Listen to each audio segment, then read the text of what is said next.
भक्तजनों, आज आप सुने जगन्नाथ भगवान की व्रत कथा।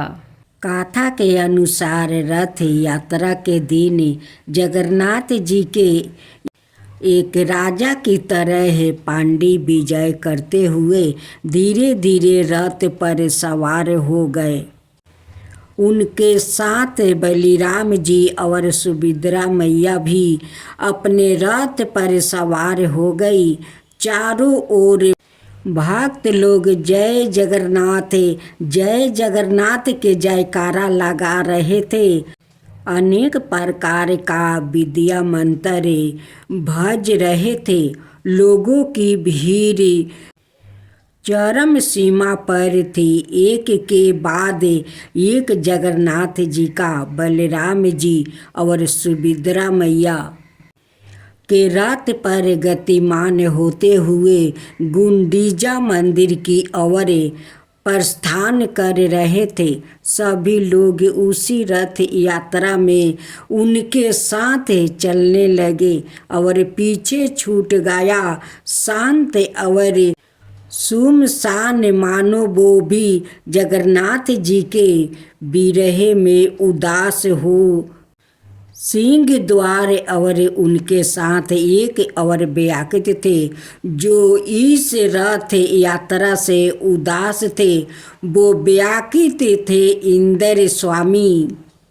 इंद्र स्वामी जगन्नाथ जी के एक महान भक्त थे। प्रत्येक दिन जगन्नाथ जी के दर्शन करने मंदिर में आया करते थे और उसके साथ ही अपने ध्यान अवस्था में भी उनको प्रत्यक्ष दर्शन करते थे। जब वो जगन्नाथ जी के रथ यात्रा के समय गुंडीचा मंदिर जाते हुए देखते तो बड़े उदास हो जाते।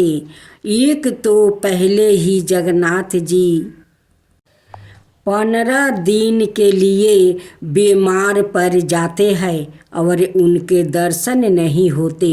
ऊपर से 9 दिन और वो गुंडीचा मंदिर चले जाते हैं। यह सब देखकर इंद्र स्वामी का मन बड़ा उदास हो जाता है। एक दिन रथ यात्रा शुरू होने के बाद दुखी मन से वो सिंह द्वार के पास खड़े थे। जगन्नाथ जी, बलराम जी और सुभद्रा मैया के रथ गुंडीचा मंदिर के लिए निकल पड़े थे। संपूर्ण श्री मंदिर खाली था क्योंकि सभी भक्तगण भी जगन्नाथ जी के साथ गए हुए थे। लेकिन इंद्र स्वामी को इस बात का विश्वास नहीं हो रहा था। उन्होंने मन में ही सोचा कि ऐसे कैसे भगवान अपनी रतन बेदी छोड़कर जा सकते हैं। भगवान तो पुराणों में भी कहते हैं कि चाहे प्रलय आ जाए या फिर मंदिर नष्ट हो जाए, फिर भी मैं यह स्थान छोड़कर कभी नहीं जाऊंगा।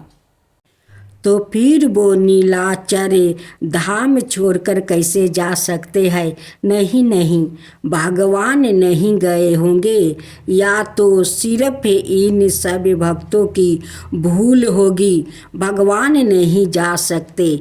ऐसे वास्तव में यह सब तो सिर्फ उनके विग्रह को उठाकर रथ में लेकर जा रहे हैं। बाकी सत्य तो यही है कि जगन्नाथ जी यहीं पर है। इसी रतन विधि पर जगन्नाथ जी विराजमान है। इस प्रकार सोचते हुए वो आपस अपने आश्रम में आ गए। आश्रम में आकर वो ध्यान मगन हो गए और रतन विधि पर विराजमान जगन्नाथ जी के दर्शन करने का प्रयास करने लगे। तब देखिए प्रतिदिन जब भी इंद्र स्वामी जगन्नाथ जी के दर्शन करने के लिए ध्यान अवस्था में बैठते तो उन्हों रतन बेदी पर विराजमान जगन्नाथ जी, बलराम जी और सुभद्रा मैया के दर्शन होते थे। लेकिन आश्चर्य की बात है यह हुई कि आज ध्यान अवस्था में भी उन्हें रतन बेदी पर जगन्नाथ जी के दर्शन नहीं हो पाए। यह देख कर भी बड़े उदास हो गए और उसी क्षण से द्वार से होते हुए मंदिर के अंदर चले गए। जब उन्होंने खाली रतन बेदी को देखा तो फिर से उनका मन दुखी हो गया। जगन्नाथ को याद करते हुए वो रतन बेदी की परिक्रमा करने लगे और उसी क्षण एक बड़ी सी काली का परछाई उनके सिर पर मंडराने लगी। उसके लंबे काले हाथ और पैर थे, उसके बड़े बड़े नाखून और लाल आंखें अत्यंत भयानक ही थी। उसके सफ़ेद बाल जमीन को छू रहे थे और जीभा कई गुनी लंबी थी। इस भयंकर रूप को देखकर इंद्र स्वामी घबरा गए। आखिर उन्होंने जगन्नाथ जी को याद किया और हिम्मत जुटाकर उस काली विशाल परछाई को पूछा, कौन हो तुम? तुम्हें शर्म नहीं आती? ऐसे यहाँ जगन्नाथ जी के स्थान पर तुम उनके भक्त को डरा रही हो। चलो हटो हटो यहाँ से, मुझे भगवान की प्रतीक्षना करने दो। इंद्र स्वामी की बात सुनकर वो काली परछाई वाला सावारूप जोर जोर से हंसने लगा। उनसे कहा, अरे मूर्ख, मुझे आदेश देने वाला तुम कौन होते हो? मैं इस स्थान पर रक्षक हूँ और मेरा नाम है भैरव। भगवान की अनुपस्थिति में मैं ही इस स्थान की रक्षक करता हूँ। इस समय जगन्नाथ जी यहाँ नहीं है, इसलिए मैं यहाँ हूँ। इस समय जगन्नाथ जी यहाँ नहीं है, इसलिए इस समय तुम उनकी रतन बेदी की प्रदक्षिणा नहीं कर सकते और तुम उनके दर्शन करना चाहते हो तो गुंडीचा मंदिर जाओ, यहाँ नहीं। चलो जाओ आप यहाँ से। भैरव की बात सुनकर इंद्र स्वामी निस्सहाय होकर वापस अपने आश्रम में लौट आए। आज उनका मन अत्यंत उदास था। उनके मन में बार बार यही प्रश्न उठ रहा था, क्या सच में भगवान जगन्नाथ अपने नीलाचल धाम छोड़कर एकदम मंडप में चले गए हैं? तो क्या सच में जगन्नाथ जी 9 दिन के लिए अपना रतन बेदी छोड़कर गुंडीचा मंदिर में ही होते हैं, या फिर दोनों जगह पर रहते हैं? और आखिर गुंडीचा मंदिर में यह एकदम दर्शन देने के पीछे क्या रहस्य है? क्या इसके पीछे भी जगन्नाथ जी की कोई लीला पूछी हुई है? भक्तजनों, आज आप सुने जगन्नाथ भगवान की व्रत कथा। बहुत पहले की बात है, एक ब्राह्मण था। उस ब्राह्मण का 3 बेटा और 3 बहू थी। 2 बहू का संतान था, लेकिन छोटी बहू का कोई संतान नहीं हुआ। छोटी बहू हमेशा श्री कृष्ण जी के पूजा करती थी, लेकिन दोनों जेठानी अपना देवरानी से बहुत जलती थी, बहुत हिंसा करती थी। दोनों जेठानियाँ अपना अपना बच्चों को लेकर जगन्नाथ भगवान को दर्शन करने के लिए उनकी मंदिर जाती है, लेकिन ये अपना छोटी देवरानी को एक बार नहीं बोली कि चलो हम लोग जगन्नाथ भगवान को दर्शन करने जाते हैं, तुम भी मेरे साथ चलो। वो तो कहने लगी कि ये तो बाज है, इसको जहाँ ले जाएंगे वहाँ अशुभ अशुभ होगा। दोनों जेठानियाँ जगन्नाथ भगवान को दर्शन करने चली जाती है, लेकिन देवरानी को नहीं ले जाती है। उनकी पति बाहर से आते हैं। वो कहने लगे कि तुम उदास क्यों बैठी हो। कहने लगी कि मैं तो बाजिन हूँ, मैं जहाँ जाऊँगी वहाँ अशुभ हो जाएगा। जेठानी लोग जगन्नाथ भगवान को मंदिर गई है दर्शन करने। वो बोलती है कि मैं तो अशुभ हूँ, उसलिए मैं अपना तकदीर को कोस रही हूँ और उदास बैठी हूँ। उनकी पति कहते हैं कि तुम उदास मत बैठो, तुम भी जाओ जगन्नाथ भगवान के दर्शन करने। छोटी देवरानी एक डाली में पूजा के सभी सामग्री सजा लेती है और सजा कर जाती है। चलते चलते थक जाती है। एक पेड़ के पास बेचारी जाती है आराम करने के लिए। वहाँ देखती है कि एक बूढ़ा बाबा वहाँ पर लेटे हुए हैं। कहती है कि बाबा इस तरह से आप माटी में क्यों लेटे हुए हैं। बाबा कहते हैं कि बेटी मैं तो पूरी से आ रहा हूँ, चलते चलते थक गया हूँ, इस वृक्ष के पास आकर मैं लेट गया हूँ। छोटी बहू उस बाबा को उठाकर बैठा देती है, अपना आंचल से उनकी शरीर का धूल झाड़ देती है। कहती है कि बाबा आपको तो बहुत भूख लगे होंगे। बाबा कहते हैं कि हाँ बेटी, मुझे तो बहुत जोर का भूख लगा है। कहती है कि बाबा मैं तो जगन्नाथ भगवान को दर्शन करने जा रही थी, चलते चलते मेरा पैर दुखा गया था, उसलिए मैं भी इस गाछ तर थोड़ा आराम करने आई थी, लेकिन आपको इस हालत में देख कर मेरा पैर के दर्द कम हो गया है बाबा।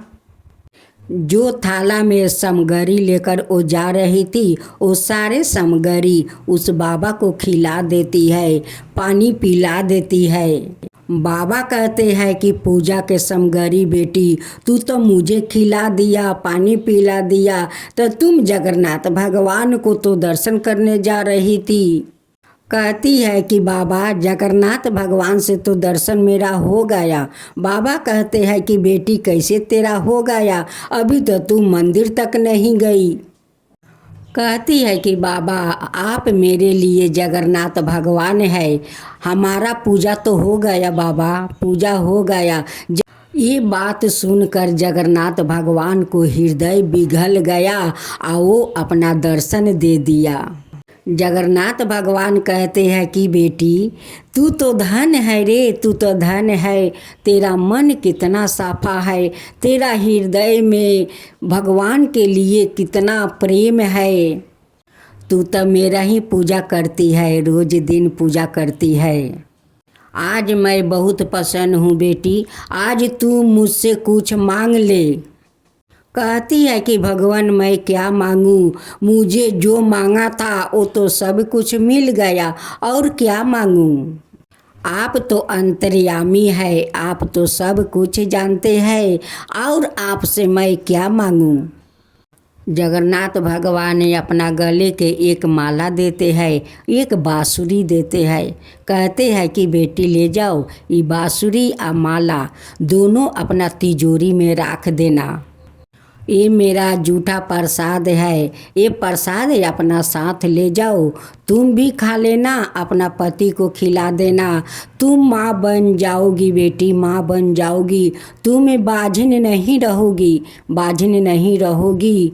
जैसे तुम मेरी पूजा करती हो वैसा ही पूजा करती रहना बेटी, करती रहना।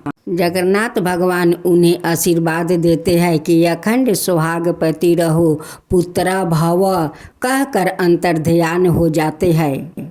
छोटी बहू घर आती है और उस बांसुरी और माला को तिजोरी में रख देती है। जब सवेरा हुआ और तिजोरी खोलती है, उसमें हीरा मोती मोहर चम चम चमक रहा था। उनकी तो भाग जगन्नाथ भगवान बदल दिए।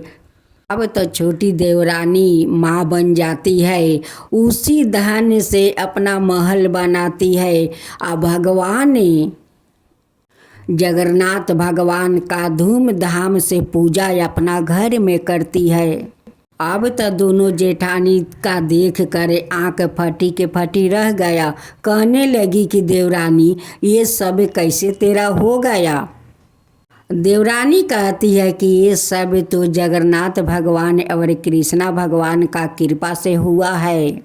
अब तो जेठानी लोग का मुंह काला हो गया कि ये तो माँ बन गई और इनका इतना सारा घर में धन आ गया कि ये महल भी बना लिया, माँ भी बन गई, इन्हें तो चमत्कार हो गया। घर बैठे ही भगवान दर्शन दे दिया।